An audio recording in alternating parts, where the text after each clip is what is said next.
I'm going to go off to Grandma's house with this story. All right. So, to the garage. So,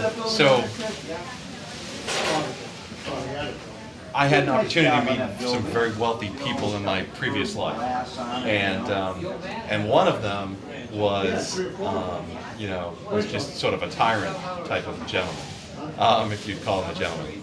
But I mean, he had hundreds of millions of dollars, like disposable income, right? I mean, you could buy anything, and he wouldn't buy anything from anybody except one sales guy. I kid you not. And he had this sales guy become an expert in whatever he was going to buy. Now think this through. He had this guy on retainer, okay? And this was his sales guy. That's what he called him. He's like, oh, my sales guy will figure this out for me. And he had this one guy who he totally trusted, who was obviously very smart, actually come to our computer company and stay with us for a whole week to learn our product. Think this through for a minute. He actually came out to California and stayed in our engineering department for a week. He wasn't a computer programmer, and figured out what we were like, whether we were lying or not, whether or not we could be trusted. I mean, and the deal wasn't going to go through unless this guy could do it. That was what was negotiated, right? And so, but think through this for a minute. I mean, it's pretty. I thought at the time it was just off the wall. I thought this guy was just crazy, right? But now, as I'm a little bit more mature and I think about it, he was about to make about a $10 million buying decision. I've never made a $10 million buying decision, right?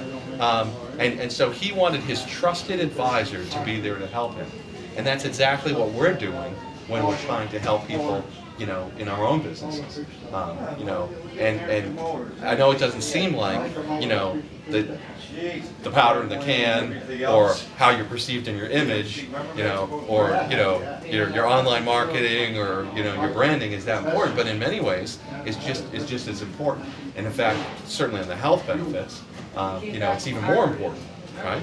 And so if you can become that trusted advisor, people will buy anything from you, right? I don't know how this guy met that billionaire guy, but somehow he took care of that guy, and I can guarantee you he was going back to that guy over and over again saying, you probably want this. And he was out there researching stuff proactively that this guy wanted and that this guy needed and was trying to sell him.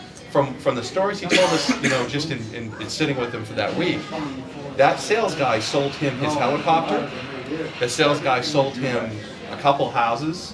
It was just absolutely incredible.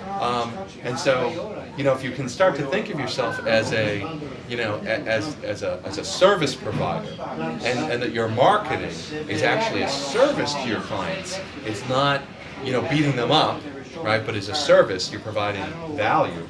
Then I think that the sort of the mental model in your head will allow you to have more contact with your clients on a normal basis. That's why it's so important that you don't